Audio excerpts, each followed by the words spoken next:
दोस्तों यदि आप अपने YouTube के लिए वीडियो बनाते हो तो थंबनेल आप कहाँ से बनाते हैं? तो थंबनेल मैं कैसे बनाता हूँ इसका मैं आइडिया दे देता हूँ। आप जहाँ से बनाते होंगे अच्छे ही बनाते होंगे। फिलहाल मैं कैसे बनाता हूँ, यहाँ पे मैं क्या करता हूँ, चैट जीपीटी में आता हूँ। जो भी टॉपिक लिखना होता है वो अपना टॉपिक लिखता हूँ, यहाँ पे थंबनेल आइडिया लिखता हूँ। तो थंबनेल आइडिया दे देता है मुझे यहाँ पे जनरेट करके कि मुझे 3-4 आइडिया दिया है कि किस चीज़ में यहाँ बना के दे रहा है। देखो यहाँ पे किस प्रकार से बताया है, यहाँ पे आप देख सकते हैं। तो मुझे मान लीजिए कि मुझे ये वाला पसंद आया है यहाँ पे, ठीक है। ये वाला मुझे थंबनेल पसंद आ रहा है कि you are not admin here the fix. इस प्रकार से आप जो है सेट कर सकते हैं। फिलहाल ये वाला नहीं है, ये वाला है broken chain link to can't link fix it. ये वाला है कि मैं लिंक नहीं कर पा रहा हूँ, ये वाला मैं लेता हूँ।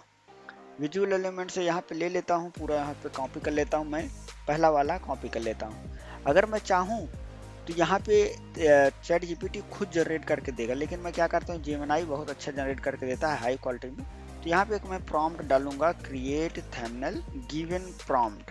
ठीक है, यहाँ पे मैं लिख देता हूँ गिवन प्रॉम्प्ट का जो है थंबनेल बना के दो। तो मैं यहाँ पे पेस्ट कर दिया और इंटर कर दिया। अब ये क्या करेगा कि जनरेट करके जो है सोच रहा है, अभी समझ रहा है। ये इसमें थोड़ा सा समय लगेगा क्योंकि जनरेट कर रहा है, प्रॉपर उसको फिक्स करके दे देता है। मैं चैट जीपीटी से जनरेट करता हूँ, अच्छा भी लगता है, लेकिन क्या चैट जीपीटी कभी कभी जो टेक्स्ट होते हैं टेक्स्ट को कट कर देता है। इसी वजह से मुझे थोड़ा चैट जीपीटी में कम मज़ा आता है जनरेट करने में। यहाँ पे क्या करना है, अभी मैं पूरा प्रॉपर दिखा रहा हूँ आप इसको इस्तेमाल कैसे कर सकते हैं। क्योंकि जो अभी जनरेट करके देगा जेमिनी, ये 4-5 MB का होगा, और आपका जो है यूट्यूब जो है 2 MB से ज़्यादा लेता ही नहीं। फेसबुक यहाँ पे आ गया है ना, कैंट लिंक यहाँ पे ये प्रॉपर दिख रहा है। आप देखिए इसको अब सेव कर लेते हैं।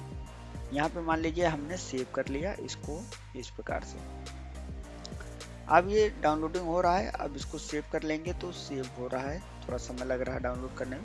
अब हमारे पास सेव करने का ऑप्शन आ गया, तो हम इसको जो है सेव कर लेते हैं यहाँ पे। ठीक है, इस प्रकार से हमने सेव कर लिया है। अब क्या करेंगे हम, आप देखेंगे 3.5 MB का है, और इसका रेजुलेशन अगर हम देखेंगे तो ये बहुत ज़्यादा है। अगर हम रेजुलेशन इसका देख रहे हैं तो 2816x1536 है। तो हमें क्या करना है, सिंपल सा राइट क्लिक करना है और यहाँ पे आना है एडिट में। एडिट पे क्लिक करेंगे, अब ये ओपन हो जाएगा प्रिंट में। आप देख सकते हैं कितनी हाई क्वालिटी में जनरेट करके दिया है, प्रॉपर एकदम। आप कहीं पे भी लगा सकते हैं, लेकिन हमें ये सब छेड़ना नहीं है। हम सिंपल से आएंगे, यहाँ पे रिसाइज पे क्लिक करेंगे, यहाँ पे पिक्सल्स पे क्लिक करेंगे, और हाँ ये मेंटेन एस्पेक्ट रेडियो ये जो है हटा देंगे, इसको टिक हटा देंगे। अब हॉरिजॉन्टल जो है यहाँ पे हम 1580 ले लेंगे, क्योंकि जो हमारे थंबनेल का जो डायमीटर होता है, जो हमारा साइज होता है, वो 1580x720 होता है। तो यहाँ पे हम 1580x720 कर दिए वर्टिकल, यहाँ पे 720 रहेगा, हॉरिजॉन्टल जो है यहाँ पे 1580 रहेगा। हम यहाँ पे ओके क्लिक करेंगे। अब हमारे पास इस प्रकार से आ गया है। अभी ये कट नहीं करना, अभी हमें Ctrl+S करना है, या तो आप जो है फाइल में जाके इसको सेव कर दीजिए। जब सेव कर देंगे तो इसकी जो फाइल 3.5 MB 3.5 MB का था, ये देखो यहाँ पे 1.5 MB हो गया है।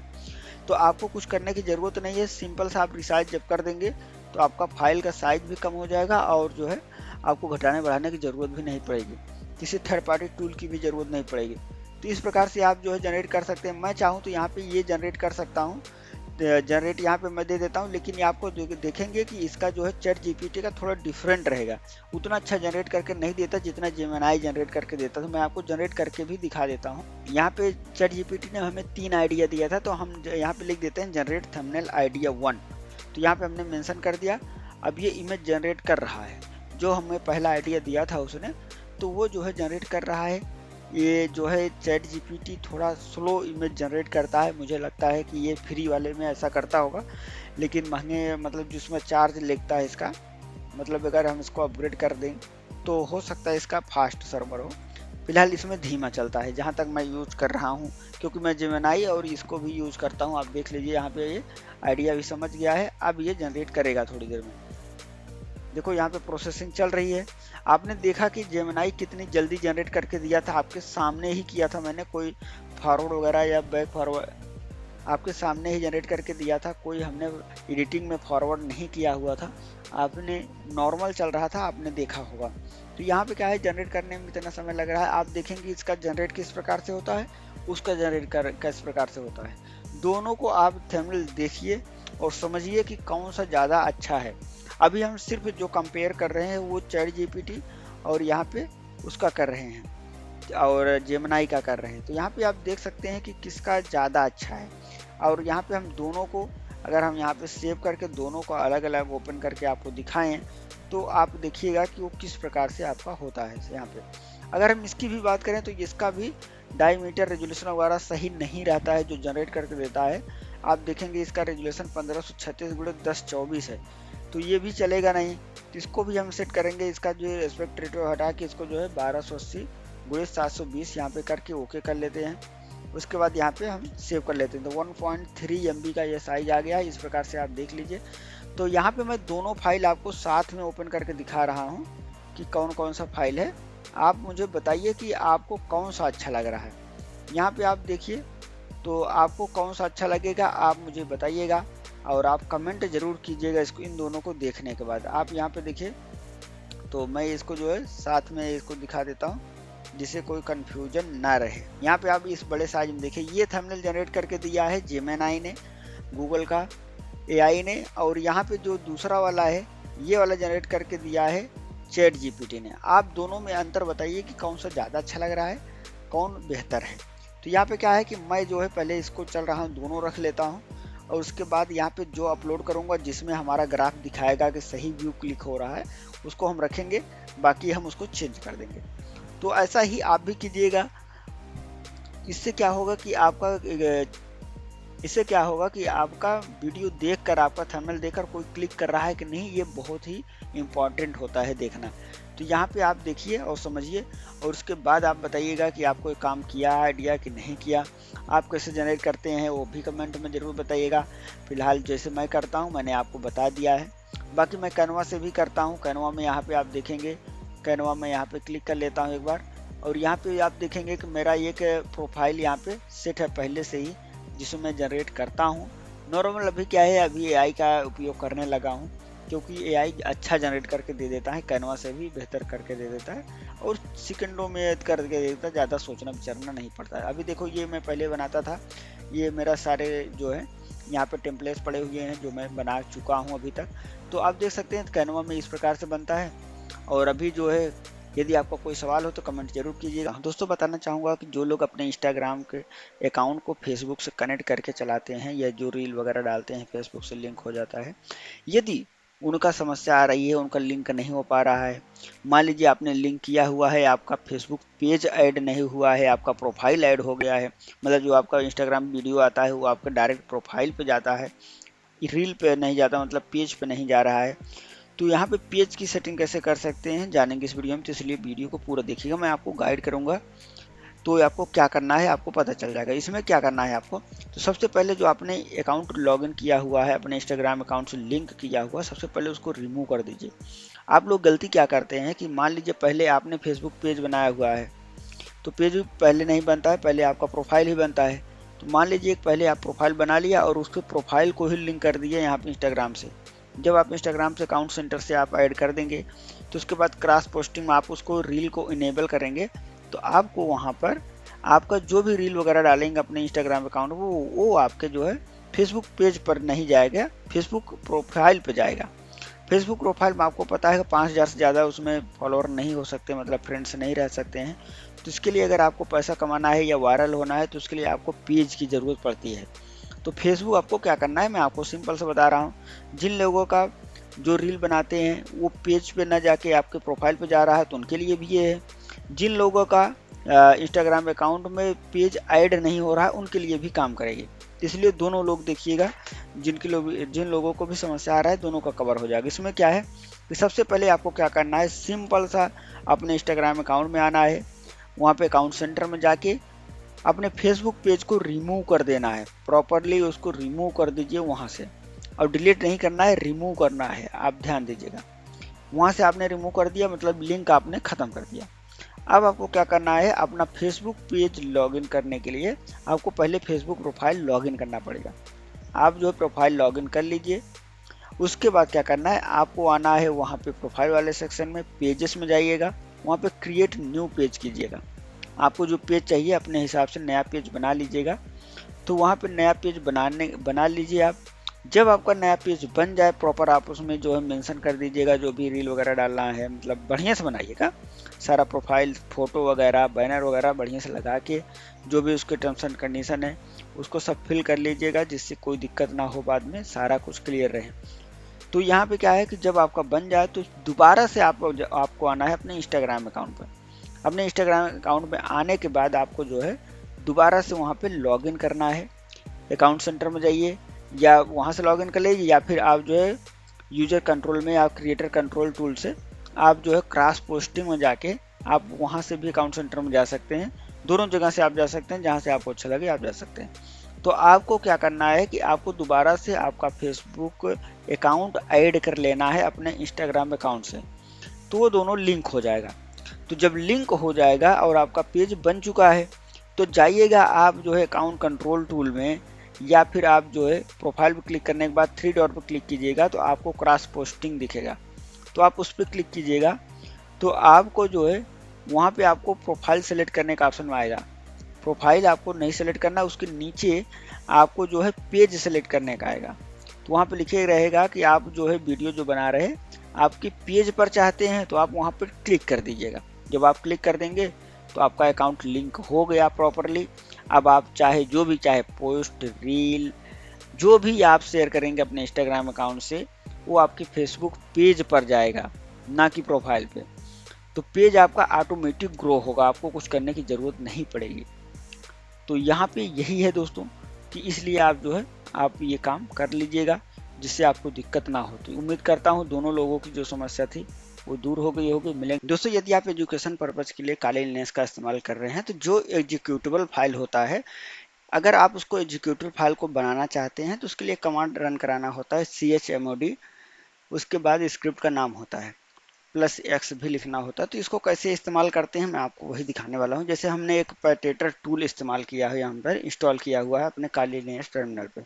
अब क्या करेंगे, हम यहाँ पे ls कमांड डालेंगे तो हमारे पास जितने भी इसके फोल्डर के अंदर जो भी डायरेक्टरी होगी वो हमें दिखने लगी, जो भी फाइल होगी हमें दिखेगी। तो अब यहाँ पे क्या है कि जैसे किसी भी फाइल का नाम यहाँ पे एग्जीक्यूटेबल नहीं है, एग्जीक्यूटिव मतलब अगर ग्रीन हो जाता है तो वो एग्जीक्यूटेबल माना जाता है। तो मान लीजिए हमें ये टेस्टिंग वाला तो पहले से ही ग्रीन दिखा रहा है, बाकी यहाँ पे कोई और देख लेता हूँ। पाई प्रोजेक्ट डॉट TOML हमारे पास दिख रहा है, तो इसको हम एग्जीक्यूटेबल में कन्वर्ट करने वाले हैं। तो आप यहाँ पे देखिए इसको ऐसा कन्वर्ट कर सकते हैं। यहाँ पे लिखेंगे chmod, उसके बाद डायरेक्ट यहाँ पे लिखेंगे, उसके बाद +x लिखेंगे, उसके बाद स्पेस देंगे, उसके बाद यहाँ पे फाइल का नाम लिखेंगे। फाइल का नेम इस प्रकार से लिखेंगे py project .toml, इस प्रकार से आप इंटर करेंगे फाइल का नाम, उसके बाद इंटर करेंगे। तो आप यहाँ पे देखिए कि हमने इंटर कर दिया है। अब ये जो यहाँ पे देख पा रहे हैं यहाँ पे अभी वाइट में है, अब ये कन्वर्ट हो जाएगा एग्जीक्यूटेबल में, मतलब ग्रीन हो जाएगा तो एग्जीक्यूटेबल हो जाएगा। तो यहाँ पे हम फिर से ls कमांड इंटर करेंगे तो देखेंगे तो हमारा जो है यहाँ पे py प्रोजेक्ट जो है यहाँ पे एग्जीक्यूटेबल हो गया है। इसी प्रकार से किसी भी फाइल को आप जो है एग्जीक्यूटेबल कर सकते हैं अपने काली लिनक्स ऑपरेटिंग सिस्टम। तो 2025 में यहाँ पे जुलाई चल रहा है, अगर आप नए अपडेट के साथ काली लिनक्स अपने विंडोज सिस्टम में इंस्टॉल करना चाहते हैं, एक VMware में या फिर वर्चुअल मशीन में, तो आप कैसे कर सकते हैं जानेंगे इस वीडियो में। सबसे पहले मैं आपको बता दूं कि आपको वर्चुअल बॉक्स के वेबसाइट पे आ जाएंगे, virtualbox.org।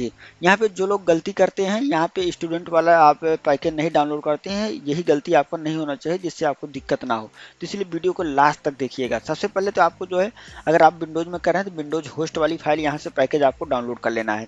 ये आपका डाउनलोडिंग क्लिक करेंगे और डाउनलोडिंग स्टार्ट हो जाएगा। उसके बाद यहाँ पे देखो, यहाँ पे लिखा है वर्चुअल बाद एक्सटेंशन पैक पर्सनल यूज और एजुकेशनल लाइसेंस। यहाँ पे क्या, अगर आप पर्सनल यूज के लिए कर रहे हैं या एजुकेशन पर्पज के लिए इस्तेमाल करें तो इसके लिए एक एक्सटेंशन पैक की जरूरत पड़ेगी, जो कि उसमें ऐड नहीं है, होस्ट फाइल में एडेड नहीं है। तो इसको अलग से यहाँ पे एक्सेप्ट एंड डाउनलोड पर क्लिक करेंगे तो ये फाइल अलग से डाउनलोड हो जाएगी। तो यहाँ पे मैं दिखा दूँ कि आपका फाइल किस प्रकार से दिखेगा। सबसे पहले यहाँ पे ये वाला एक्सटेंशन पैक है, आप देख सकते हैं ये एक्सटेंशन पैक है। और उसके बाद यहाँ पे आप देख सकते हैं यहाँ पे ये है, ये है वर्चुअल बॉक्स। तो आपको वर्चुअल बॉक्स यहाँ पे पहले इंस्टॉल कर लेना है। नॉर्मल जो इंस्टॉल आप करते हैं आपको उस प्रकार से आपको इंस्टॉल कर लेना है। जैसे आप करते हैं राइट क्लिक करके रन एज एडमिनिस्ट्रेटर करेंगे तो आपको जो है एडमिनिस्ट्रेटर परमिशन बार बार आपसे नहीं मांगेगा, अगर मांगना होगा तो ले लेगा, नहीं तो आप डायरेक्ट ओपन भी रन करा सकते हैं। जैसे ही रन हो जाए तो आपका जो ये एक्सटेंशन वाला है, इसको एक्सटेंशन को डबल क्लिक करेंगे तो आपका तुरंत ये ओपन हो जाएगा। उसके बाद एक्सेप्ट मांगेगा, आप उसको एक्सेप्ट कर दीजिए, आपका ये काम हो जाएगा, लाइसेंस अप्लाई हो जाएगा पर्सनल यूज और एजुकेशन पर्पज का। तो आपका लाइसेंस इनेबल हो गया है। अब आपको आना है गेट काली वाली वेबसाइट पे, यहाँ पे गेट काली पे क्लिक करेंगे और उसके बाद नीचे आएंगे इंस्टॉलर इमेज जो हमारे पास दिख रहा है ये वाला, आप इस पर क्लिक करेंगे तो यहाँ पे हमारे पास एक इंस्टॉलर आ गया है 4.1 GB का है। आप यहाँ पे क्लिक करके इसको डाउनलोड कर लीजिएगा। अब हमारे पास आ गया है, इंस्टॉलर हो गया है, हमारे पास VMware भी है और उसके बाद हमने फाइल भी डाउनलोड करके रखा है। अब हम क्या करेंगे, हमारे पास डाउनलोड फोल्डर में यहाँ पे देखेंगे तो काली लिनक्स यहाँ पे इंस्टॉलर पहले से ही पड़ा हुआ है तो हमने डाउनलोड करके रखा हुआ है। अब हम इसको जो है VMware पे इसको इंस्टॉल करने वाले हैं, जिससे हमें पता चलेगा कि इसको हम कैसे इंस्टॉल कर सकते हैं। यहाँ पे है ओरेकल वर्चुअल बॉक्स, हम यहाँ पे स्टार्ट करते हैं तो हमारे पास इस प्रकार से मशीन बन के आएगी। सबसे पहला लुक यही है। उसके बाद क्या करना है, हमें यहाँ पे न्यू पर क्लिक करना है। न्यू पर क्लिक करेंगे तो यहाँ से आपसे पूछेगा किस मशीन को यहाँ पे इंस्टॉल करने वाले हैं, तो हम काली यहाँ पे लिख देंगे।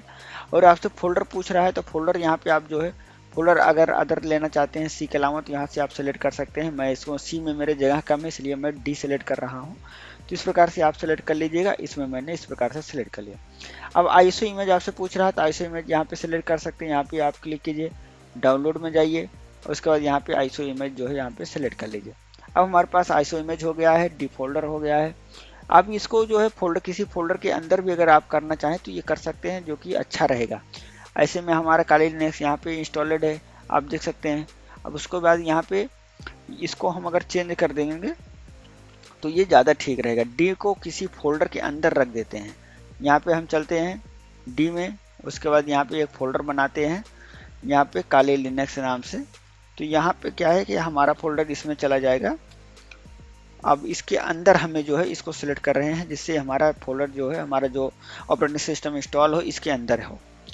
तो यहाँ पे क्या है, वर्जन आप देख सकते हो उबुंटू है 64 बिट है और लिनक्स है ऑपरेटिंग सिस्टम। तो यहाँ पे और भी अगर आप कुछ देखना चाहते हैं तो यहाँ से इस प्रकार से क्लिक करके देख सकते हैं। फिलहाल मैं यहाँ पे हार्डवेयर वगैरह कॉन्फ़िगर नहीं करूँगा। यहाँ पे आपको बेसिक मेमोरी अगर आपसे पूछ रहा है तो हार्डवेयर पर क्लिक करके आप इसको कम से कम आप जो है 4 GB रखिए।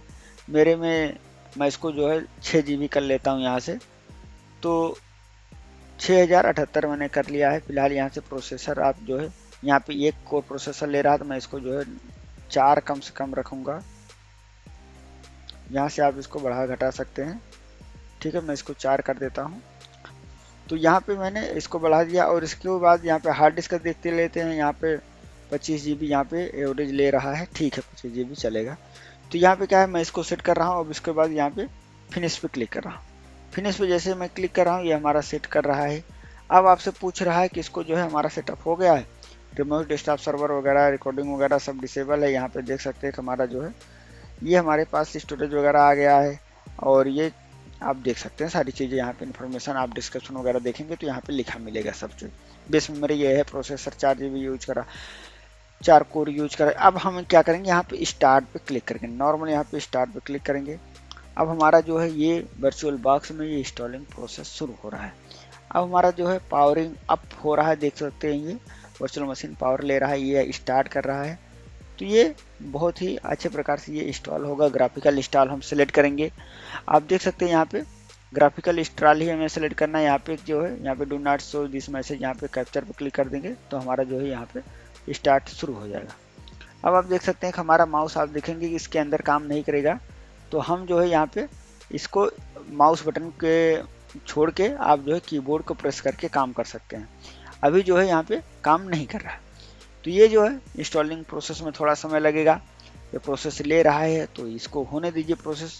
यहाँ पे आप देख सकते हैं ये मैसेज आप चाहें तो यहाँ से कट कर सकते हैं नोटिफिकेशन को। तो यहाँ से हम इंग्लिश भाषा सेलेक्ट कर लेते हैं, यूनाइटेड स्टेट्स सेलेक्ट कर लेते हैं, जो भी है अपने हिसाब से इसको चलने दीजिए। इसको हम नेक्स्ट करते रहेंगे। तो ये जो है हमारा इंस्टॉलेशन प्रोसेस ये चल रहा है। ये हमारे आप ध्यान दीजिएगा कि हमारे वर्चुअल बॉक्स में ही इंस्टॉल होगा और इससे हमारे डिस्क में कोई डिफेक्ट नहीं आने वाला है, कोई समस्या नहीं आने वाली है। नहीं तो इसको क्या है कि पार्टीशन बनाने में अगर करते हैं तो डायरेक्टरी में वो दिक्कत हो सकती है, क्योंकि विंडोज जैसा इसका आउटलुक नहीं होता है, इसका लुक नहीं होता है। अब यहाँ पे देखो डिटेक्शन सारा कुछ कर रहा है, लिंक वगैरह डिटेक्ट कर रहा है, नेटवर्क डिटेक्ट कर रहा है, सब कुछ डिटेक्ट करने के बाद हमें आगे प्रोसेस करने के लिए यहाँ पे देगा। तो ये पूछ रहा है कि होस्ट नेम क्या आप देना चाहते हैं। Host name single word that identify your system to the network. B box यहाँ पे लिखा हुआ है होस्ट नेम, आप देख सकते हैं। यहाँ पे मैंने इसको कंटिन्यू करता हूँ। कंटिन्यू करने के बाद यहाँ से डोमेन नेम पूछ रहा है। डोमेन नेम आप जो है काली यहाँ पे लिख सकते हैं, मैंने काली यहाँ पे लिख दिया है। उसको नेक्स्ट करता हूँ। उसके बाद फुल नेम आप यूजर पूछ रहा है, तो यहाँ पे मैं टेक फोल्डर राही डाल देता हूँ। तो मैंने यहाँ पे अपना नाम इंटर कर दिया है। उसके बाद नेक्स्ट करता हूँ, यहाँ पे यूजर नेम टेक हो गया है। और उसके बाद पासवर्ड आपसे पूछ रहा है कि क्या रखना चाहते हैं। पासवर्ड मैं यहाँ पे लिख देता हूँ, अपना पासवर्ड जो भी है यहाँ पे मेंशन कर देता हूँ। उसके बाद मैं कंटिन्यू पे क्लिक करता हूँ। यहाँ पे हम पासवर्ड एक बार देख लेते हैं क्या लिखा है, ठीक है। तो यहाँ पे मैं इसको कंटिन्यू पे क्लिक करता हूँ। आपसे पूछ रहा है कि आप जो है, तो इसको भी आप जो है क्लॉक पूछ रहा है कि स्टर्न कौन सा लेना चाहते हैं, तो स्टर्न ही है, इसको मैंने कंटिन्यू कर देता हूँ। तो आप नेक्स्ट देख रहे हैं, सिर्फ मैं कंटिन्यू कर रहा हूँ, बाकी वो ऑटोमेटिक डिटेक्ट कर रहा है, हमारे कंप्यूटर सिस्टम में इंस्टॉल हो रहा है। थोड़ा समय लेगा, इसका पार्टीशन डिस्क को इंस्टॉल करते वक्त थोड़ा समय लेता है। उसके बाद ऑटोमेटिक वो अपना जो है प्रॉपर उसके बाद चलने लगता है, कोई दिक्कत नहीं होगी। यहाँ पे देखो आपसे पूछ रहा है गाइड यूज इंटायर डिस्क पूछ रहा है। हाँ, इंटायर डिस्क आप कर दीजिए, ठीक है। 25 GB का यहाँ है, हमारा वर्चुअल डिस्क बना हुआ था 26 GB का पार्टीशन। इसको हम कंटिन्यू कर देते हैं, पूरा का पूरा पार्टीशन जो है ये यूज करेगा, ठीक है। इस प्रकार से जो है आप देख पा रहे हैं कि लॉजिकल पार्टीशन बना है 25 और प्राइमरी है 25.4 का प्राइमरी है, लॉजिकल है 1.4 GB का। तो हम ठीक है फिनिश कर देते हैं। यहाँ पे चेंजेस पे क्लिक कर देते हैं। आप if you want to continue the changes listed below will be return to the disk, हम इसको कंटिन्यू यस करके कंटिन्यू कर देते हैं यहाँ पे। तो हमारा जो है प्रोसेस यहाँ पे शुरू हो जाएगा।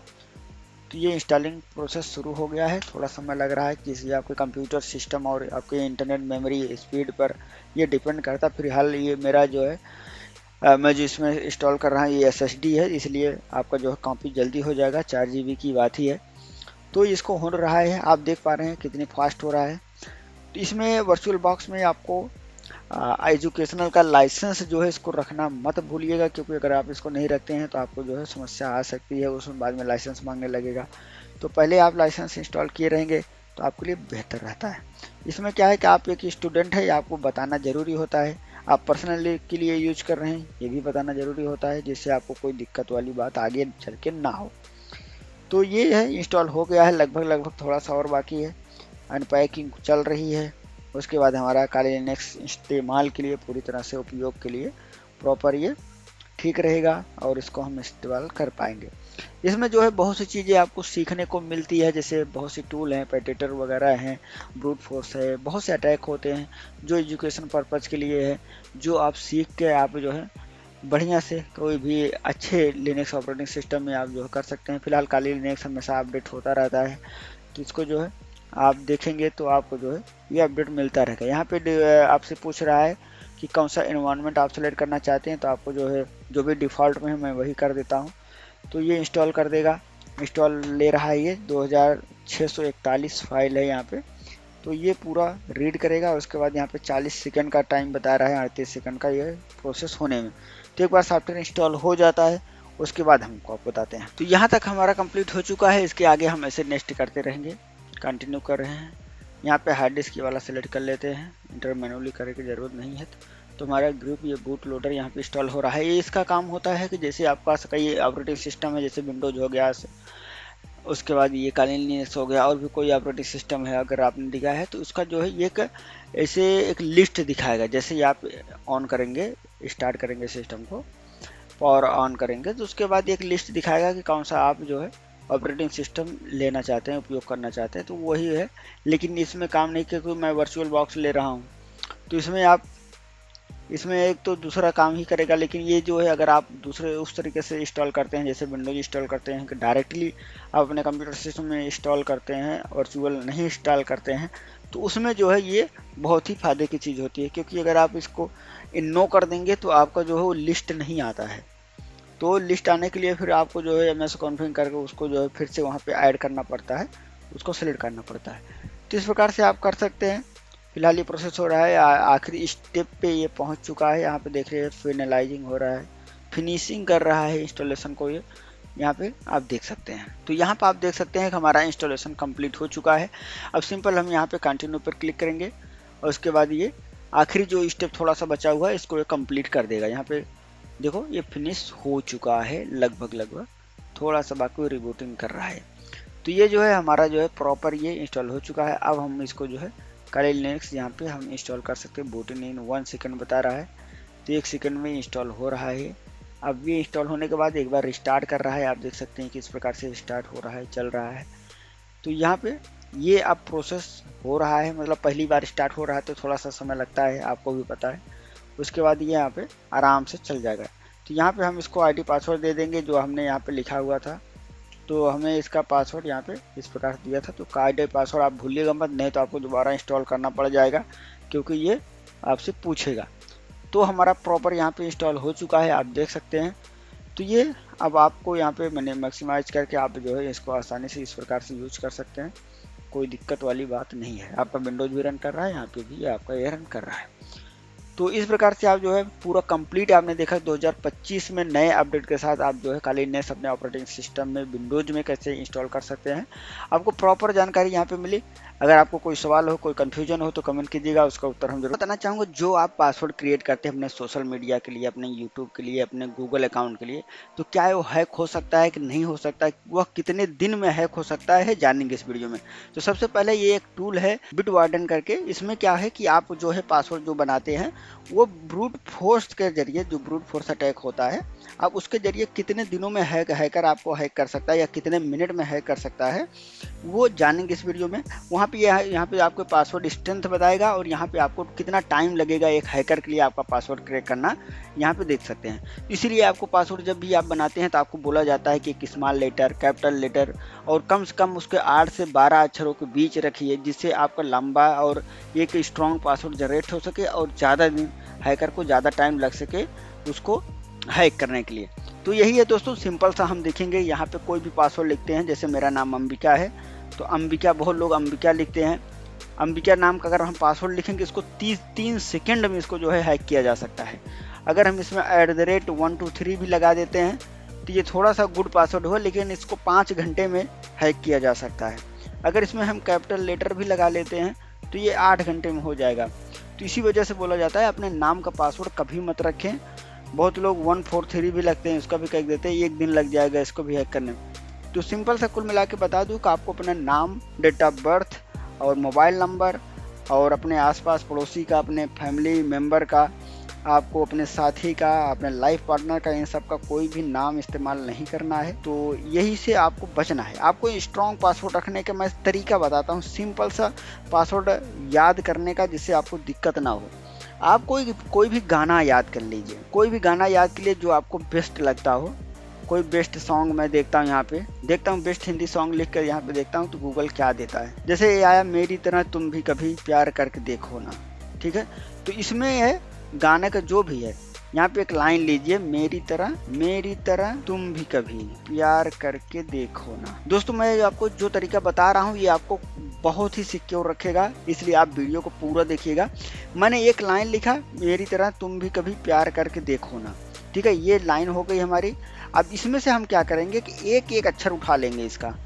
तो यहाँ पे हम क्या करेंगे कि जो कैपिटल लेटर में पहला अक्षर कैपिटल कर देंगे या लास्ट वाला कैपिटल कर देंगे, जो आपको अच्छा लगे वो कर दीजिएगा। यहाँ पे हम क्या करते हैं कि इसको जो है इस प्रकार से हम मेरी का एम कैपिटल ले लेते हैं, फिर टी ले लेते हैं, फिर टी ले लेते हैं, बी ले लेते हैं, के ले लेते हैं, पी ले लेते हैं, KDN, ठीक है। ये पासवर्ड हुआ। उसके बाद @ या हैज जो भी लगा देते हैं, @हैज लगा देते हैं। उसके बाद जो भी आप गिनती डालना चाहें यहाँ पे डाल सकते हैं। तो यहाँ पे कुछ भी हम डाल देते हैं, जो भी आप बोलें मैं डाल देता हूँ। यहाँ पे चलो यही डाल देता हूँ। तो ये पासवर्ड अगर हम चेक करते हैं कि कितने दिन में हैक होगा ये, तो यहाँ पे आपको देखते हैं 31 साल का टाइम लगेगा इसको हैक करने के लिए। तो आपके लिए एक अच्छा ऑप्शन हो सकता है इस तरीके से पासवर्ड को सेव करना। अगर हम इसमें एक आध और कुछ लगा देते हैं, लास्ट में एक आध हैज और लगा देते हैं, तो ये सेंचुरीज लग जाएगी इसको हैक करने के लिए। तो ये आप देख सकते हैं कि एक सिर्फ एक अक्षर आप बदल रहे हैं। यहाँ पे सिर्फ मैं हैज लगा रहा हूँ, 31 साल का टाइम बता रहा है कि क्रैक हो सकता है, लेकिन यहाँ पे अगर हम हैज लगा देते हैं एक सेंचुरी लग जाएगी, पूरी एक शताब्दी लग जाएगी, 100 साल जितना टाइम लग जाएगा इसको हैक करने के लिए।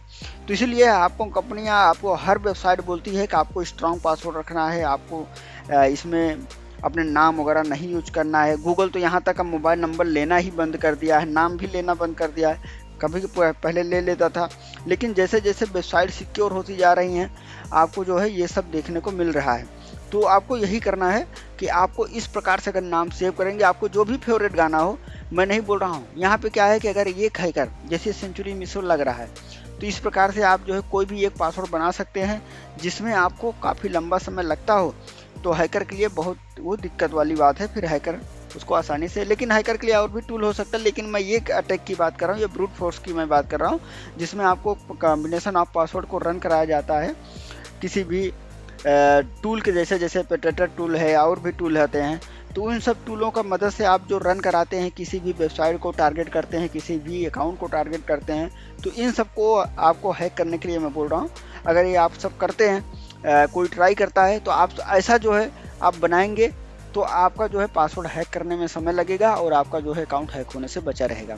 तो मैंने जो ट्रिक बताई आपको, इसको आप फॉलो कीजिए या और भी लोगों तक ये जानकारी पहुंच सके, जिससे उनका अकाउंट या फिर वो कभी हैक ना हो, क्योंकि बहुत से लोग यहाँ पे हैक हो जाते हैं। उनका मैंने देखा है मिलियन फॉलोअर हैं यूट्यूब पे, इंस्टाग्राम पे, उनका हैक होकर अकाउंट डिलीट कर देते हैं, पेज फॉलो कर लेते हैं फेसबुक का। तो ये सब सिक्योरिटी से बचे रहते, जिससे मैं बता रहा हूँ कि आप जब भी पासवर्ड बनाएं, आपको एक कोई भी फ्री में सब सारे टूल अवेलेबल हैं वेबसाइट पर, गूगल पर।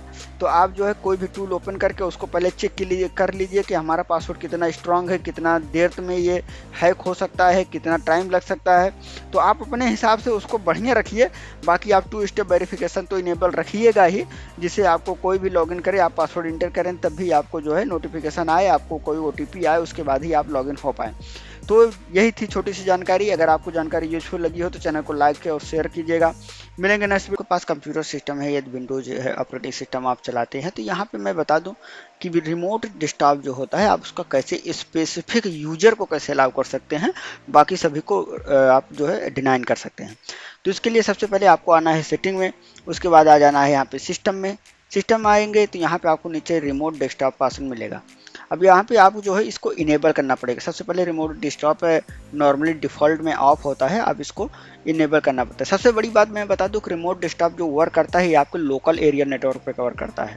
जितने भी जैसे ऑफिस का कोई कंप्यूटर है, नेटवर्क है, तो आप जो है अगर रिमोट डेस्कटॉप अगर करना चाहते हैं तो आपको लोकल में, मतलब एक ही नेटवर्क से जितने भी कंप्यूटर कनेक्ट होते हैं उसके यूजर ID को कनेक्ट किया जा सकता है उसको, लेकिन उसको कनेक्ट करने के लिए उसका पासवर्ड होना ज़रूरी होता है।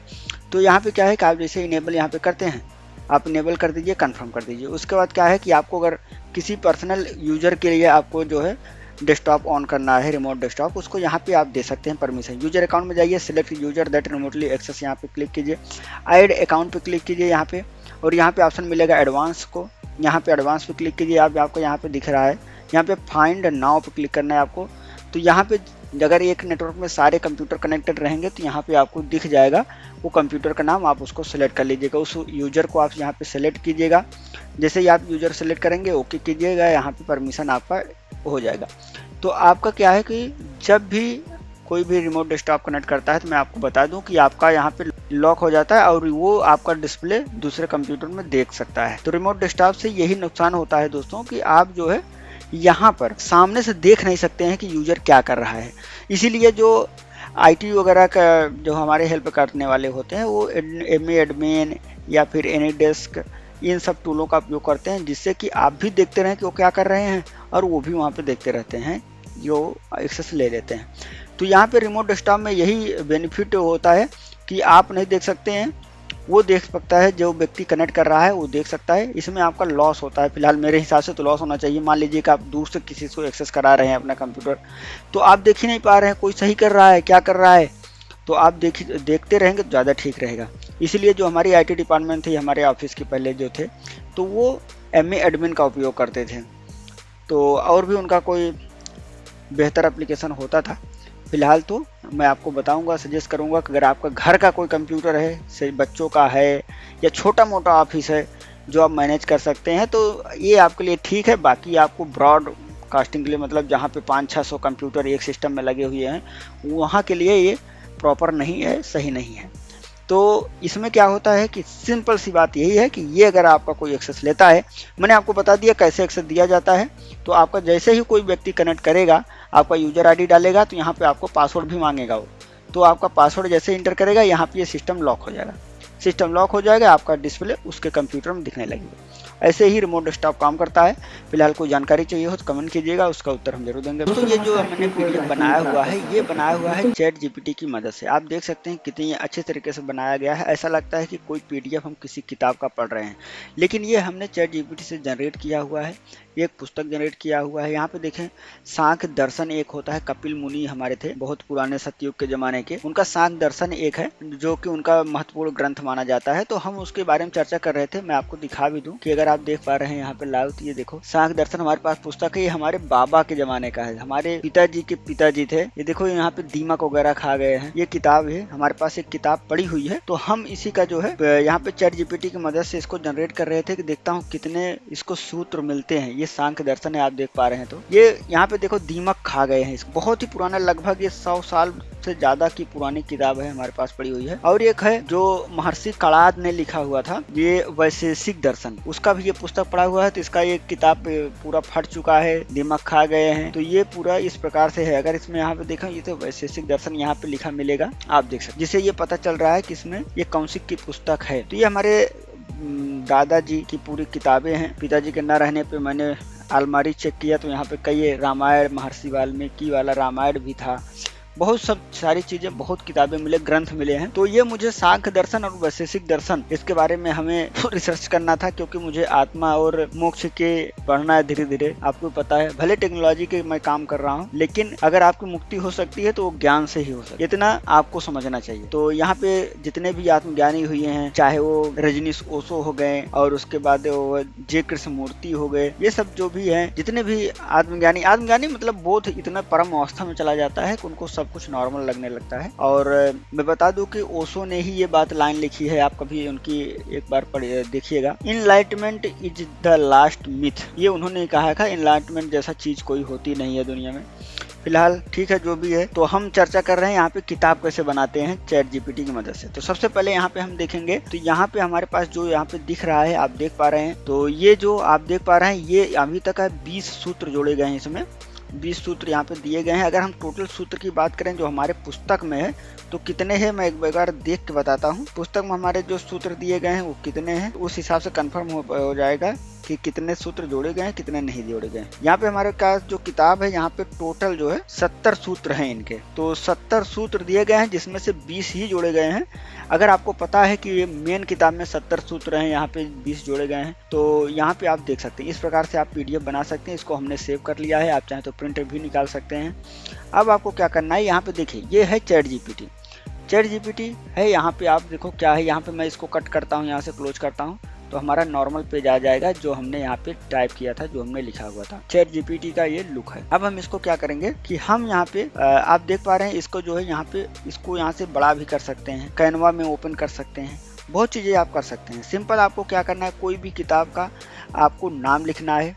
मान लीजिए कि आपको रिच डैड पुअर डैड का आपको यहाँ पे PDF चाहिए, तो यहाँ पे लिखिए रिच डैड पुअर डैड। हम शुद्ध हिंदी में लिखते हैं यहाँ, रिच डैड पुअर डैड को हिंदी में समझाइए, ऐसा मैं लिख देता हूँ। तो ये हमारा रिच डैड पुअर डैड की ये पूरा जो है रॉबर्ट कियोसाकी द्वारा लिखी गई है। दो पिताओं के बीच के माध्यम की कहानी है, वित्तीय शिक्षा, फाइनेंशियल एजुकेशन को समझाती है। तो ये जो है इस प्रकार से समझा रहे हैं। बाद में इसको पढ़िए। उसके बाद आप देखिए, यहाँ पे ऑप्शन आपको मिल जाएगा कि आप इसको जो है एक बुक जनरेट कर सकते हैं। यहाँ पे असली संपत्ति, यहाँ पे देख सकते हैं, ये टाइप कर रहा है अभी भी ये पैसे क्या नहीं है, उसके बारे में आपने इसका बहुत नाम सुना होगा। बहुत ही फेमस पुस्तक है रिच डैड पुअर डैड। अब यहाँ पे देखिए, आपको जो है लास्ट में ऑप्शन मिलेगा, इस किताब का PDF सारांश चाहते हैं, या PDF पावर प्रेजेंटेशन चाहते हैं, पावर पॉइंट प्रेजेंटेशन चाहते हैं, या YouTube वीडियो के लिए कोई स्क्रिप्ट आइडिया चाहते हैं। ये आपको चैट जीपीटी खुद पूछ रहा है आपसे कि आप क्या चाहते हैं, मैं आपके लिए क्या करूं।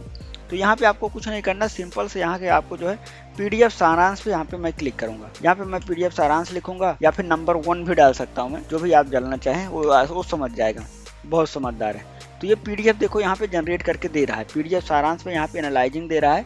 अब ये हमारा पीडीएफ तैयार कर रहा है, तो वो समरी जो है वो पीडीएफ में यहाँ पे तैयार कर रहा है और विस्तृत तरीके से बढ़िया से तैयार कर रहा है। इसी वजह से ये बहुत ही यूजफुल है अगर आप इसको अच्छे तरीके से यूज कर रहे हैं चैट जीपीटी को। तो इसके लिए आप देख सकते हैं यहाँ पे हमारा पीडीएफ सारांश जनरेट करके दे दिया है। अब हम इसको जो है आसानी से यहाँ डाउनलोड कर सकते हैं। यहाँ पे आप चाहें तो पावर पॉइंट प्रेजेंटेशन भी ले सकते हैं, जिससे पीपीटी भी आप बनाते हैं ऑफिस वगैरह में, तो ये काम आपका आसानी से हो जाएगा। जो भी आपको रिसर्च पेपर चाहिए हो आप यहाँ से ढूंढ सकते हैं। अगर आप स्टूडेंट हैं तो आपको चैट जीपीटी उपयोग करना ही चाहिए। बहुत से एआई टूल हैं जो आपको उपयोग करना चाहिए। फिलहाल पावर पॉइंट, फिलहाल चैट जीपीटी बहुत ही यूजफुल है, बहुत ही मजा आता है और अच्छा भी लगता है। चैट जीपीटी जब लॉन्च हुआ था उसके बाद कितने ही एआई चैट आए हैं, एआई चैट बोट आए हैं, लेकिन चैट जीपीटी अभी भी इसकी लोकप्रियता कम नहीं हुई है, आप लोग देख पा रहे हैं। बाकी यहाँ पे जेमिनी वगैरह भी ये काम कर सकते हैं। बाकी यहाँ पे अगर आपको इमेज जनरेट करना है तो लियोनार्डो मैं उपयोग करता हूँ, आप भी वही उपयोग कीजिएगा, मज़ा आता है उसमें। आपको लगभग 150 आपको जो है पॉइंट मिलते हैं डेली का। एक इमेज जनरेट करने में 10 पॉइंट जाते हैं, लेकिन आपका अगर फ्री वर्जन है तो एक बार में 4 इमेज जनरेट होते हैं। तो इस प्रकार से आपका जो है यहाँ पे जनरेट कर सकते हैं। एक बार इमेज जनरेट करेंगे 4 प्रकार से जनरेट करके देगा आपको और वो 40 पॉइंट आपके यूज करेगा। तो इस प्रकार से 4-5 बार आप जो है आसानी से जनरेट कर सकते हैं। एक बार में 4 चौक 16, 4 5 20, लगभग 16 या 20 इमेज जनरेट कर सकते हैं आसानी से लियोनार्डो में। तो यहाँ पे क्या था कि आपका ये जनरेट हो गया, आप इसको जो है यहाँ पे सेव कर लीजिए, आसानी से सेव हो जाएगा। अब यहाँ पे क्या करना है, अगर आपका एक पीडीएफ जनरेट है पावर पॉइंट का, यहाँ पे मैं देखता हूँ पावर पॉइंट, यहाँ पे जनरेट करके देखता हूँ अगर ये एनालाइज कर रहा है, क्योंकि अभी उसका सर्वर इशू के कारण वो जनरेट नहीं कर पाया था पीडीएफ। तो अभी ये जनरेट कर देगा। और नॉर्मल मैंने जैसे सेव करके रखा है, आप देखिए यहाँ पे मैंने कई रखा है। यहाँ पे रिसर्च पेपर के नाम से मैंने यहाँ पे रखा हुआ है, देखिए वैशेषिक दर्शन स्लाइड रखा है, यहाँ पे साख सूत्र रखा हुआ है पीडीएफ में, तो आप देख सकते हैं। तो इस प्रकार से आप जो है यहाँ पे काम कर सकते हैं, आप देख सकते हैं, बहुत ही अच्छा। आप जो है कोई किताब लीजिएगा, जिसके पास किताब पढ़ी हो, कोई भी पुस्तक हो, उसका देख लीजिएगा कितने चैप्टर हैं उसमें, आसानी से आप उसका चैप्टर देख के आप आसानी से काम कर सकते हैं, उसको जो है जनरेट कर सकते हैं, खुद से लिख के पढ़ सकते हैं। कोई भी पुस्तक हो आपको जनरेट करने के यहाँ से लिख सकते हैं, मतलब कि आप जो है कोई भी पुस्तक हो आप उसको जो है चैट जीपीटी से उसको क्रम बाय क्रम, क्योंकि आपको चैट जीपीटी एक बार में नहीं देता है। अगर आप उसको पुस्तक ढूंढ रहे हैं तो आप गूगल पर ढूंढिएगा, कहीं मिल जाए तो बहुत अच्छी बात है। किसी पुराने ग्रंथ को या गीता को आप ढूंढ रहे हैं तो आप जो है आसानी से क्रम बाय क्रम ऐसे जोड़ते जाएंगे। आपको चैट जीपीटी खुद बोलेगा कि आप जो है उसको और जोड़ना चाहते हैं तो आप जोड़ते रहिए, ऐसे जोड़ते रहिए जब तक पूरा चैप्टर क्लोज ना हो जाए, मतलब सारे सूत्र खत्म ना हो जाए, तब तक आप जोड़ते रहिए। बाद में उसको पीडीएफ जनरेट कर लीजिएगा, पावर पॉइंट में जनरेट कर सकते हैं, उसको डॉक्यूमेंट में, वर्ड में जनरेट कर सकते हैं, जो जिस टाइप में भी आप चाहेंगे उसको जनरेट कर सकते हैं, आसानी से आपका काम हो जाएगा। तो यही था दोस्तों, अगर कुछ जानना चाहते हैं और इसके बारे में तो आप जो है कमेंट कीजिएगा, उसका उत्तर हम जरूर देंगे। दोस्तों बताना चाहूँगा कि जो लोग इथिकल हैकिंग में रुचि रखते हैं वो लोग काली लिनक्स ऑपरेटिंग सिस्टम का इस्तेमाल करते हैं। तो यहाँ पे काली लिनक्स आप जो है एक पेन ड्राइव में कैसे इसको इंस्टॉल कर सकते हैं। आपके पास कोई भी ओएस हो, आप कोई भी ऑपरेटिंग सिस्टम यूज करते हो, आपका बेस विंडोज हो सकता है, लिनक्स हो सकता है, कुछ भी आप करते हैं, तो लेकिन आपको जो है हैकिंग वाला टूल जो है आपके इस पेन ड्राइव में इंस्टॉल रहेगा और आप उसको जो है लगाइए और उसको बायोस से बूट कीजिए। उसके बाद आप जो है इथिकल हैकिंग का मज़ा ले सकते हैं। टूल आप ट्राई कर सकते हैं कौन कौन से टूल का यहाँ पे काम करते हैं। तो ये बहुत ही अच्छा ऑप्शन होता है, लेकिन यहाँ पे कुछ रिक्वायरमेंट होती है, मैं आपको बता दूँ। तो यहाँ पे इसको बनाने के लिए आपके पास एक कंप्यूटर सिस्टम होना चाहिए जो विंडोज 10 या उसके ऊपर का हो, और उसके बाद क्या है कि एक आपका 8 GB के ऊपर का कोई भी एक पेन ड्राइव होना चाहिए, स्टोरेज रिमूवेबल डिस्क होना चाहिए। उसके बाद काले लिनक्स लाइव का आपके पास ISO होना चाहिए। और 2 टूल से आप कर सकते हैं, मैं आपको 2 तरीके बताऊंगा। एक तरीका है आपको जो है रूफूस की मदद से कर सकते हैं, दूसरा तरीका है कि आप जो है उसको कर सकते हैं ईचर की मदद से। तो ईचर जो है ऑफिशियली जो है वहाँ पे देता है कि आप ईचर की मदद से करें। फिलहाल आप नहीं करना चाहते तो रूफूस की मदद से भी कर सकते हैं, लेकिन एरर आ सकता है। तो यहाँ पे हम आपको दोनों तरीके बताएंगे, जैसे आप अपने पेन ड्राइव में रिमोट डिस्क में काली लिनक्स को लाइव इंस्टॉल कर सकते हैं। जब भी ज़रूरत हो आपको, जहाँ भी ज़रूरत हो आप पेन ड्राइव लगाइए उपयोग कीजिए। तो दोस्तों सबसे पहले हम पहला मेथड देख लेते हैं रूफूस की मदद से, जिसकी मदद से हम यहाँ पे बना सकते हैं। सबसे पहले तो मैं आपको बता दूं कि आपको डाउनलोड कहाँ से करना है। सबसे यहाँ पे हम ओपन करते हैं कोई ब्राउजर और यहाँ पे चलते हैं काली लिनक्स की वेबसाइट पर।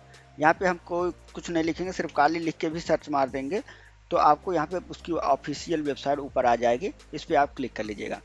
आपको जैसा कि बताया कि आपको जो है पेन ड्राइव में करना है, तो उसके लिए आपको कौन सा फाइल डाउनलोड करना है, यहाँ पे मैं डाउनलोड पे क्लिक करूँगा और यहाँ पे देखिए इसका वर्जन हमेशा अपडेट होता रहता है। आपको इंस्टॉलर नहीं करना है, ये सब नहीं करना है। नीचे आएंगे आपको लाइव बूट वाला आपको करना है, तो यहाँ पे आप क्लिक करेंगे तो आपको लाइव बूट वाला ये वर्जन जो है अभी 2025.2 चल रहा है, मतलब 25 में डाउनलोड कर रहा है। अगर आप बाद में डाउनलोड कर रहे हैं तो इसका वर्जन डिफरेंट हो सकता है, लेकिन आपको डाउनलोड यही करना है। तो यहाँ पे आपको सिंपल सा क्लिक करके डाउनलोड कर लेना है। जिससे ही आप क्लिक करेंगे ये डाउनलोडिंग स्टार्ट हो जाएगा। इसमें जो है यहाँ पे लिखा है 4.6 गीगाहर्ट्ज का है, तो ये जो है थोड़ा समय लगेगा, इसको आप जो है उसके बाद आपका डाउनलोडिंग शुरू हो जाएगा, आप डाउनलोड कर सकते हैं। तो ये जो है यहाँ पे देख सकते हैं कि मेरी जो है यहाँ पे मैं पहले ही डाउनलोड करके रखा हूँ, तो अभी डाउनलोड करने की ज़रूरत मुझे नहीं है, इसी वजह से मैं इसको कैंसिल कर देता हूँ। और दूसरा चीज़ आपको क्या करना है कि आपको ज़रूरत पड़ेगी रूफूस की। तो ये वाली वेबसाइट है rufus.ie, आप देख सकते हैं कि इसको आप डाउनलोड कर लीजिएगा। यहाँ से आप जो है यहाँ पे देखिए 2 MB का फाइल है, विंडोज स्टैंडर्ड के लिए आप डाउनलोड कर रहे हैं। अगर आपके पास विंडोज सिस्टम है तो विंडोज से कीजिए, नहीं तो आपको कोई बात दूसरा सिस्टम है तो आप उसके लिए एराम वगैरह हो तो उसके लिए यहाँ से कर सकते हैं। तो हम विंडोज़ के लिए डाउनलोड कर लिए हैं, पहले से ये भी रखा हुआ है। और ये दूसरा स्टेप बता रहे थे कि ईचर के लिए अगर आप देखेंगे तो यहाँ पे ये वाली वेबसाइट है eacher.velena.com, ये वाली वेबसाइट है। यहाँ पे आप क्लिक करेंगे, इस वाली वेबसाइट पे आएंगे, डाउनलोड ईचर पे आप क्लिक करेंगे तो आपको इस प्रकार से ऑप्शन आएगा, तो आप जो है विंडोज़ के लिए यहाँ से डाउनलोड कर सकते हैं। तो दोस्तों अब मैं मान लेता हूँ कि आपका डाउनलोडिंग प्रोसेस कंप्लीट हो चुका है, आपने सारी फाइलों को डाउनलोड करके रख लिया है। तो अब आपको क्या करना है कि आपके पास एक होना चाहिए 8 GB के ऊपर का कोई भी एक पेन ड्राइव होना चाहिए। हमारे पास जैसे यहाँ देख पा रहे हैं हमारे पास 1 GB यहाँ पे 32 GB का पेन ड्राइव है, आप देख सकते हैं। आपको सिंपल क्या करना है कि हम चलते हैं डाउनलोड फोल्डर में, जहाँ पे हमने डाउनलोड करके फाइलों को रखा है। यहाँ पे देख सकते वेलेना एचर भी है, यहाँ पे काली लिनक्स का लाइव वाला जो है आईएसओ फाइल है, रूफूस है। तो हमें क्या करना है, सबसे पहले हम आपको रूफूस की मदद से दिखाएंगे कि आपको क्या करना है। यहाँ पे यस कर देंगे। आपको सिंपल सा जो फॉलो करना है मैं आपको बता रहा हूँ। यहाँ पे देखो अभी क्या है, अभी कोई इमेज सिलेक्टर नहीं है, सब कुछ ऐसा है जैसा आप देख पा रहे हैं, नॉर्मल फाइल है हमारी। उसके बाद हमारा जो है डिवाइस में हमारा जो है पेन ड्राइव ऑटो सेलेक्ट हो गया है। अगर आपको कोई दिक्कत हो नहीं आ रहा तो यहाँ पे क्लिक करके आप दूसरा भी सिलेक्ट कर सकते हैं। यहाँ पे क्लिक करके अगर आप 2-3 लगाए हुए हैं तो आप देख लीजिएगा कौन सा है।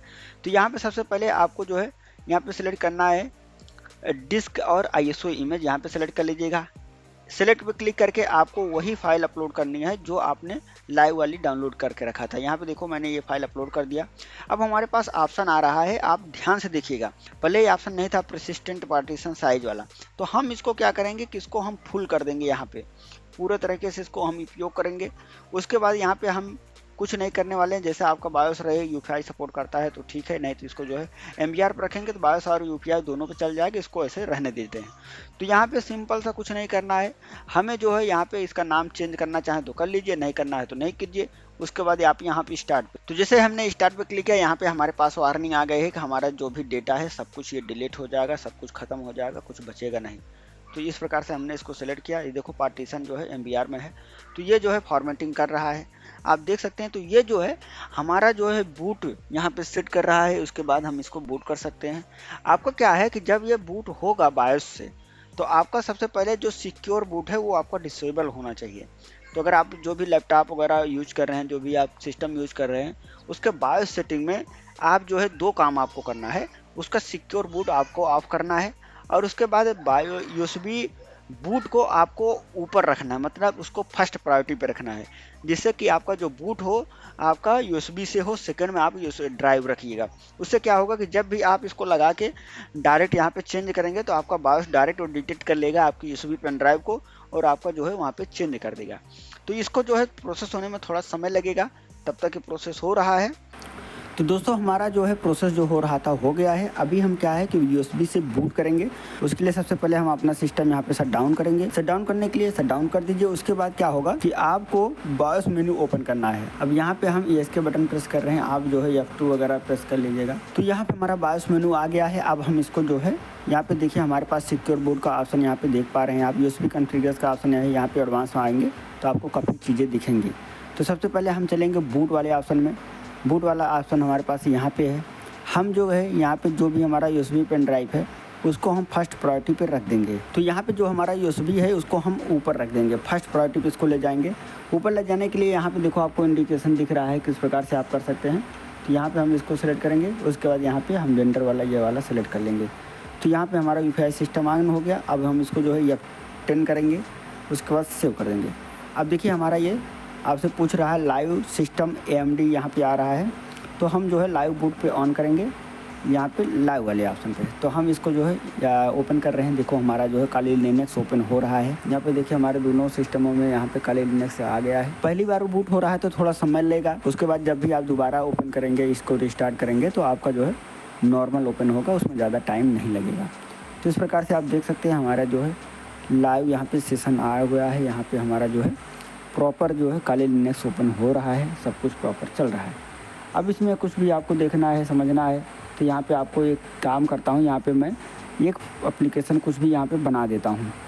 यहाँ पे कोई टेक्स्ट फाइल यहाँ पे मैं बना देता हूँ, कोई फोल्डर बना देता हूँ।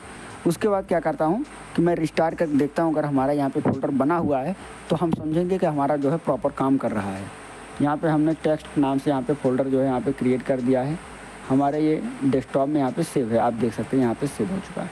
अब हम इसको सिस्टम को रिस्टार्ट करेंगे। रिस्टार्ट करने के लिए इसका जो है ऑप्शन यहाँ पे मिलेगा। यहाँ पे आ गए, उसके बाद सिस्टम को रिस्टार्ट कर रहे हैं। अब देखिए हमारा सिस्टम कहाँ से स्टार्ट होता है, वहाँ से स्टार्ट हो रहा है। विंडोज़ से ले रहा है कि यहाँ पे डायरेक्ट ले लेता है। तो यहाँ पे देखिए डायरेक्ट हमारा यूएसबी बूट ले रहा है। तो हम इसको जो है ओपन कर रहे हैं। देखिए तुरंत ही अभी ओपन होगा। अगर हमारा जो है वहाँ पे सेव है, हमारा जो डेस्कटॉप पे हमने बनाया हुआ था, एक फोल्डर क्रिएट किया हुआ था, तो समझ जाइए कि आपका जो है प्रॉपर काम कर रहा है। आप इससे टूल आप लाभ ले सकते हैं। लेकिन आपके पास जितना भी जो आप रिमूवेबल डिस्क लगा रहे हैं वो आपका थोड़ा ज़्यादा साइज का रहेगा तो ज़्यादा ठीक रहेगा, क्योंकि आप जो है यहाँ पे भर जाता है तो आपका धीमा करेगा। अगर आप उसको SSD में आप लगाते हैं तो आपके लिए प्रॉपर रहेगा। तो मैं प्रेफर करूँगा कि आपके पास अगर SSD हो तो आप SSD का इस्तेमाल कीजिए इसको इस प्रकार से लाइव बूट के लिए। तो उसमें क्या है आपका प्रॉपर वर्क करेगा और फास्ट चलेगा, बिल्कुल एकदम फास्ट। तो इसी प्रकार से आप जो है अपने कंप्यूटर सिस्टम में लाइव, आप अपने पेन ड्राइव सिस्टम में कंप्यूटर में आप इसको जो है आप इसको बना सकते हैं और उसको रख सकते हैं। रिमूवेबल डिस्क में या SSD में, जिसमें भी आप चाहें अपने काली लिनक्स को इंस्टॉल करके उसको लाइव उपयोग कर सकते हैं, जिससे दिक्कत नहीं होगी, आप आसानी से इसका जो है लाभ ले सकते हैं। दोस्तों हमारे पास एक रिमूवेबल डिस्क है 32 GB का, जो फॉर्मेट नहीं हो रहा है। उसको हम कैसे सही कर सकते हैं, यहाँ पे आप देख सकते हैं कि 32 GB का जो पेन ड्राइव बना हुआ है उसमें 2 पार्टीशन भी बन गए हैं। तो इसको हम सही करने वाले हैं इस वीडियो में। तो यहाँ पे देखिए सबसे पहले हम मैनेज में आ जाएंगे। आप देख सकते हैं यहाँ से मैनेज में हमारा डिस्क जो लगा है, डिस्क मैनेजमेंट पर क्लिक कीजिए। तो यहाँ पे कितने आपने हार्ड डिस्क लगाया हुआ है यहाँ पे सारा कुछ दिखेगा आपका। तो हमारा जो है ये वाला है रिमूवेबल डिस्क, आप देख सकते हैं 29 GB, बाकी ये है। आप ये यहाँ पे क्लिक कर सकते हैं। यहाँ पे फॉर्मेट वगैरह डिलीट पार्टीशन का ऑप्शन दिया गया है, यहाँ पे भी आप कर सकते हैं। इस प्रकार से आप जो है डिलीट वॉल्यूम कर सकते हैं। अगर ये डिलीट वॉल्यूम यहाँ से करेंगे तो ये इसी में दोबारा से ऐड हो जाएगा उस वाले में। तो यहाँ पे हम इसको जो है डिलीट वॉल्यूम कर देंगे, इसको यस करेंगे तो ये हमारे दो है इसी में ऐड हो गया। देखो यहाँ पे ये इसी में ऐड हो गया, वो वाला पार्टीशन हमारा मिट चुका है। अब हम क्या करेंगे, इसको जो है आसानी से फॉर्मेट हो जाएगा। अब इसको हम डिलीट वॉल्यूम भी कर सकते हैं और फॉर्मेट भी कर सकते हैं। तो यहाँ से हम रिमूवेबल डिस्क है, इसको हम फॉर्मेट कर देते हैं। यहाँ से इसका नाम जो भी देना चाहे नाम दूसरा दे देते हैं, क्योंकि ये नाम अच्छा नहीं लग रहा है। तो रिमूवेबल डिस्क मैं लिख देता हूँ, जिससे इसको दिक्कत ना हो। तो यहाँ पे फाइल सिस्टम अगर हम सेलेक्ट कर रहे हैं तो इसको एंटीफेस सेलेक्ट कर लीजिएगा, या तो आप जो है फैट एक्स वाला सिलेक्ट कर लीजिए। फैट 32 भी आप सिलेक्ट कर सकते हैं, जो भी आपको चाहिए यहाँ पे ले लीजिएगा। डिफ़ॉल्ट मैं ले लेता हूँ इसको जो है लोकेशन यूनिट साइज। उसके बाद यहाँ पे इसको ओके कर देता हूँ। अब ओके करने के बाद इसको फिर से ओके कर देता हूँ। तो ये फॉर्मेटिंग हो रहा है, आप देख सकते हैं। तो उसके बाद क्या होगा कि हमारा जो USB रिमूवेबल डिस्क था, तो ये हमारा पूरी तरह से प्रॉपर सही हो जाएगा, प्रॉपर ये फॉर्मेट हो जाएगा। उसके बाद दिक्कत वाली बात नहीं होगी। आप दूसरे तरीके से भी इसको फॉर्मेट कर सकते हैं, मैं आपको बता देता हूँ। सबसे पहले आपको जो है यहाँ तो फॉर्मेट हो चुका है, ये आप देख सकते हैं पूरी तरह से प्रॉपर ये फॉर्मेट हो चुका है। अब क्या करना है, अगर आपको दूसरे तरीके से किसी तरीके से फॉर्मेट करना है तो आप कमांड की मदद से भी कर सकते हैं। आपको आना है CMD में और उसके बाद आ जाना है यहाँ पे डिस्क पार्ट। आप जो है डिस्क पार्ट में आ जाइएगा, उसके बाद इंटर कीजिएगा तो फिर एडमिनिस्ट्रेट परमिशन मांगेगा।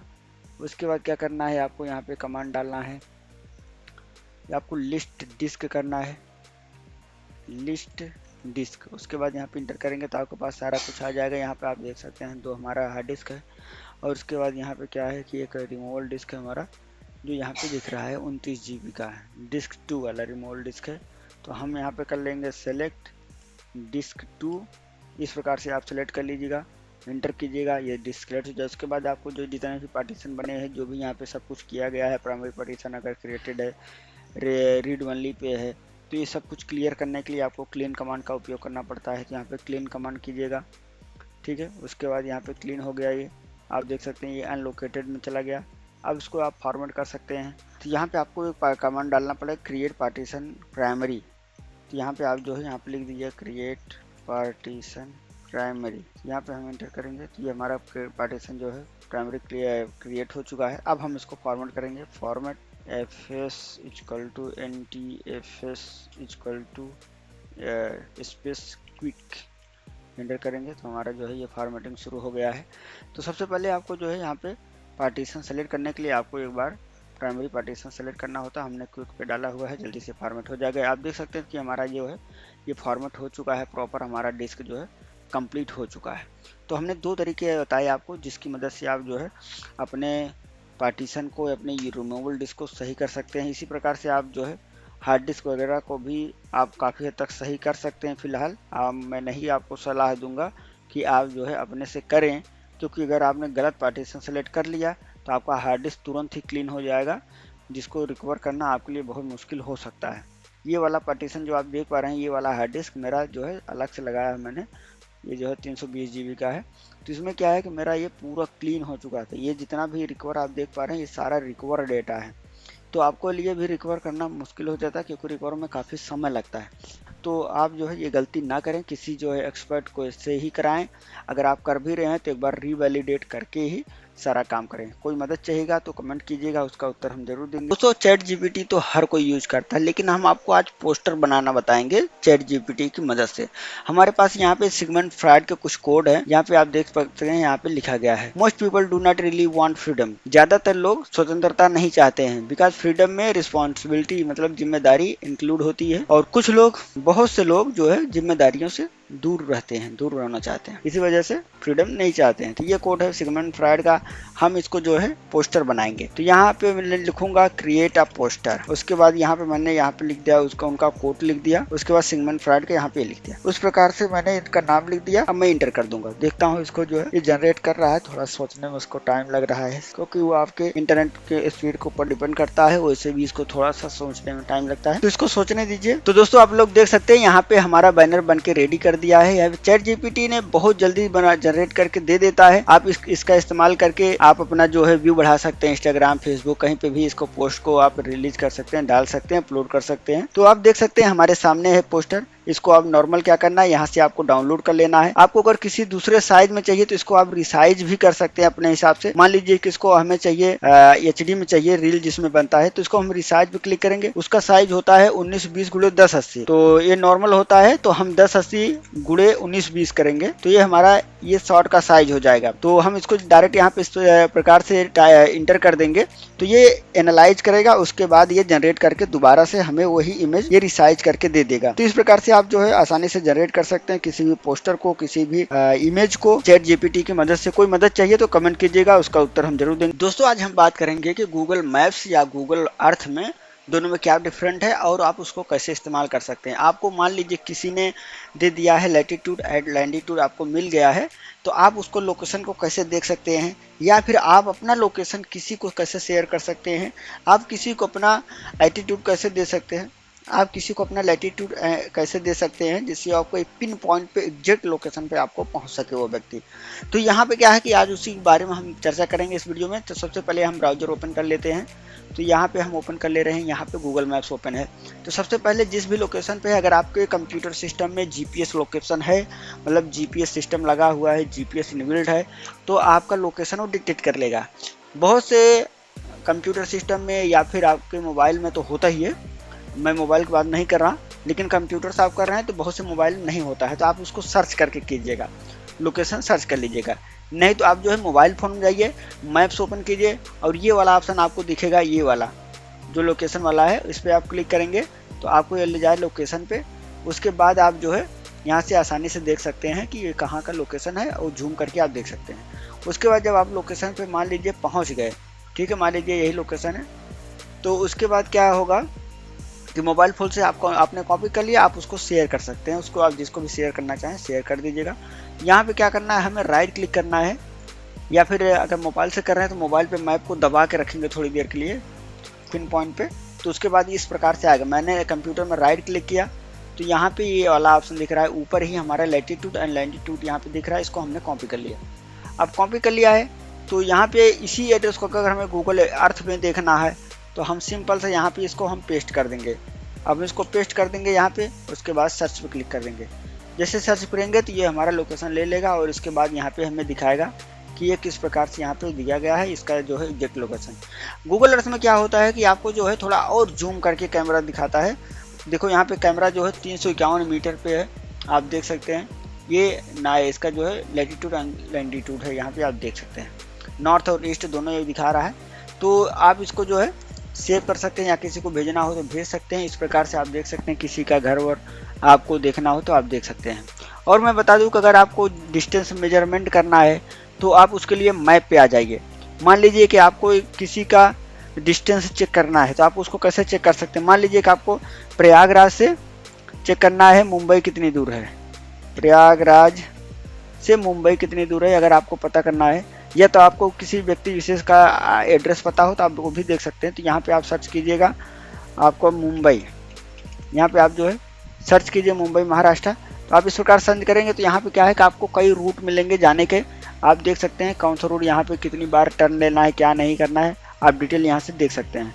जो भी रूट आपका आएगा, 3 रूट जैसे आया है, 3 लोकेशन यहाँ पे आया हुआ है, तो आप देखेंगे कि जो भी रूट आप सेलेक्ट करेंगे उस हिसाब से आपको दे देगा। बाई टिकट का भी यहाँ पे ऑप्शन दिया रहा है, फिलहाल आप टिकट उसकी वेबसाइट जाके खरीदिएगा। ये बाई एयर वाला ऑप्शन है जो ये सीधा गया है, ये दोनों रूट वाले हैं।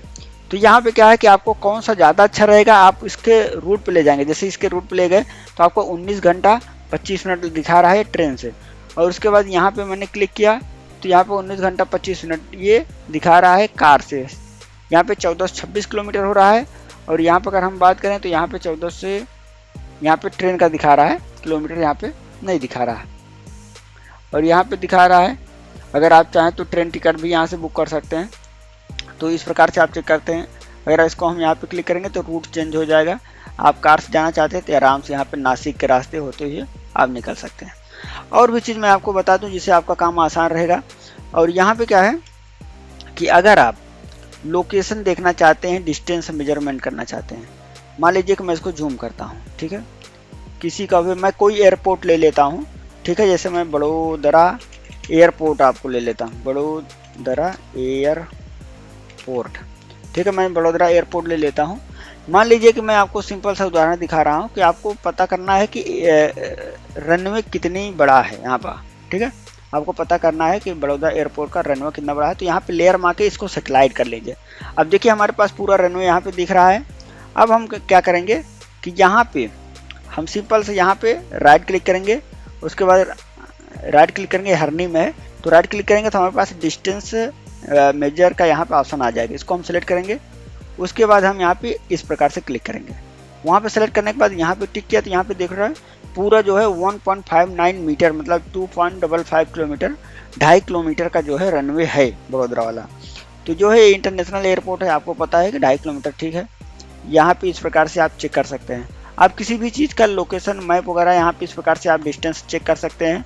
आपको जो है यहाँ पे कितने जहाज वगैरह खड़े हैं आप ये भी देख सकते हैं। अगर मैं इसको जूम करूँ वहाँ पे गूगल अर्थ पर। तो आप देखिए यहाँ पे किस प्रकार से दिखता है, इसको हम एक बार देख लेते हैं। तो यहाँ पे हम जूम कर रहा हूँ गूगल अर्थ पे, तो गूगल ये ले रहा है यहाँ बड़ोदरा पे। तो आप देख लीजिए कि ये रनवे हमें कितना और साफ दिख रहा है। तो यहाँ पे क्या है कि पिक्सल जो है बड़ा बढ़िया कर देता है। यहाँ पे देखिए जो मैप पे हमें दिख रहा है उससे यहाँ पे क्लियरिटी बहुत ज़्यादा है। आप डिटेलिंग आप देख सकते हैं कि ये जो है जो कंट्रोल रूम है यहाँ का, ये रनवे का वो है शायद। वहाँ पे देखिए कितने बड़े यहाँ पे जूम कर सकते हैं। यहाँ पे उसके बाजू में ही ये पार्क है, हम यहाँ पे गए हुए हैं। ये जो है रोड है ये जाता है गोल्डन चौकड़ी जाता है, इधर से ही हमारा एंट्री होती है यहाँ पे। तो यहाँ पे मैंने घूमा टहरा हूँ, बहुत घूमा हूँ। तो इस प्रकार से आप जो किसी भी लोकेशन का देख सकते हैं। अगर आपको मैप पे समझ में नहीं आ रहा, कोई लोकेशन क्लियर नहीं हो रहा है, तो आप जाइए उसको गूगल अर्थ पे, उसको वहाँ पे और जूम करके आप देख सकते हैं किसी भी चीज़ का। मैं आपको बता दूं कि गूगल अर्थ बहुत क्लियर आपको इमेज दिखा सकता है, लेकिन कुछ चीज़ों का ये ब्लर दिखाता है, क्योंकि जहाँ परमिशन नहीं है कुछ चीज़ों का तो वो ब्लर कर देता है। इस वजह से किसी देश में, अपने इंडिया में ये बैन है, मतलब कि पूरा इमेज नहीं दिखाता है। बाकी कंट्री में, कुछ कंट्री में आप यहाँ पे फेस वगैरह भी देख सकते हैं, ऐसा सुनने में आया था, कहीं मैंने पढ़ा था। तो ये जो है जितना हमें दिख रहा है फिलहाल हम उसने में खुश हैं। आप इस प्रकार से देख सकते हैं, यहाँ पे पूरा प्रॉपर देख सकते हैं। यहाँ का जहाज कितना खड़ा है, कितने नहीं खड़ा है, ये सब गिन सकते हैं आप टोटल कितने। यहाँ पे देखो ये टैक्सी वे में एक जहाज अभी यहाँ पे खड़ा हुआ है। यहाँ पे देख सकते हैं कितने जहाज खड़े हुए हैं, 1 2 3 4 5 6 7 8 9 10 11 12 तो यहाँ एक, यहाँ पे है 13। तो टोटल कितना है यहाँ पे जहाज वगैरह आप देख सकते हैं। तो इस प्रकार से आप किसी का भी लोकेशन या किसी का आप जो है किस पोजीशन पे है उसका एग्जैक्ट लोकेशन आप देख सकते हैं। आपको किसी को शेयर करना हो तो आप जो है यहाँ पे मैप पे जाइए, राइट क्लिक कीजिए, आप ये वाला लोकेशन यहाँ पे शेयर दिस लोकेशन कर दीजिए, या फिर ये कॉपी करके या इसको ही पेस्ट कर दीजिए, तो आप जो है आसानी से उसको भेज सकते हैं। मैप को लेकर कोई और सवाल हो तो कमेंट कीजिएगा, उसका उत्तर हम जरूर देंगे। दोस्तों यदि आपका मोबाइल ट्रैकर जो अगर आपने इंस्टॉल किया हुआ है तो उसमें क्या है, कॉल रिकॉर्ड जो होता है उसमें अगर वॉइस नहीं आ रही है तो आपकी ये सेटिंग खराब है, आप इसको सही कर लीजिए। तो सबसे पहले मैं बता दूं कि आपको इस वाले ऑप्शन माना है। मैं आपको बता दूं कि यहाँ पे कई चीज़ें दिए गए हैं, 2-3 चीज़ें आपको बंद करनी पड़ेगी। सबसे पहले जो आपके वॉइस को, मतलब माइक को यूज कर रहे होते हैं, जितने भी एप्लीकेशन आपने इंस्टॉल किया होगा, चाहे वो वॉइस असिस्टेंट हो गया, चाहे वो गूगल ओके हो गया, तो ये दोनों चीज़ों को आपको डिसेबल करना पड़ेगा। और यहाँ पे सैमसंग के फ़ोन में एक अलग से आता है पिक्सल करके, इसको भी आपको डिसेबल करना पड़ेगा अगर आप चाहते हैं कि माइक आपका रिकॉर्ड हो। अगर MP3 में रिकॉर्ड करना चाहते हैं उस कंडीशन में, तो यहाँ पे क्या है, लेकिन अगर आप चाहते हैं कि ये सब छोड़ के आपको डिसेबल तो करना ही पड़ेगा, लेकिन फिर भी ये समस्या आपको आ रही है, बनी हुई है, तो आपको जो है मोटोरोला मोटो वॉइस करके आता है, या हुआई में हाई वॉइस करके आता है। तो ये सब चीज़ें आपको डिवाइस को आपको ये माइक बंद करना पड़ेगा, उसके बाद ही आपका माइक फ्री हो पाएगा। क्योंकि जो माइक रिकॉर्ड करता है ये माइक हमेशा यूज करते रहेंगे तो उस एप्लीकेशन को रन होने नहीं देते हैं, इसी वजह से आपकी वॉइस कॉल रिकॉर्ड नहीं हो पाती है। ये सब अगर आप नहीं कर रहे हैं, फिर भी काम नहीं कर रहा है, तो आखिरी ऑप्शन फिर आपके पास बचता है, लास्ट केस में आपका बचता है कि आपको कॉन्फ़िगर जो करना है मीडिया रिकॉर्डर पे करना है, और ऑडियो सोर्स आपको वॉइस रिकग्निशन करना है, और फॉर्मेट MP4 रखना है। ये आपका तभी काम करेगा जब आपका एक्सेसिबिलिटी आपका ऑन रहेगा। एक्सेसिबिलिटी का मतलब जो एप्लीकेशन आपने डाला हुआ है विक्टिम के मोबाइल फ़ोन में, उसमें जाइए आप एक्सेसिबिलिटी को ऑन कर दीजिए। अगर ये ऑन रहेगा तभी काम करेगा, नहीं तो नहीं करेगा। अगर यहाँ पे हेल्प चाहते हैं तो यहाँ पे देखिए किस प्रकार से बताया गया है कि आप इसको जो है सेटिंग में जाइए, और उसके बाद जो है आप इसको एक्सेसिबिलिटी को बंद कर सकते हैं और ऑन कर सकते हैं, जिसके बाद आपका MP4 में वो रिकॉर्ड होगा और उसके बाद दिक्कत आपको नहीं होगी। आपको यहाँ पे आपको ये ऑन करना पड़ेगा। जैसे ही इसको ऑन कर देंगे आपका ये काम शुरू हो जाएगा, आपका कोई दिक्कत वाली बात नहीं होगी, आपका कोई समस्या नहीं होगी। जानकारी यूजफुल लगी हो तो चैनल को लाइक शेयर और सब्सक्राइब जरूर कीजिएगा। मिलेंगे नेक्स्ट वीडियो में, तब तक के लिए जय हिंद।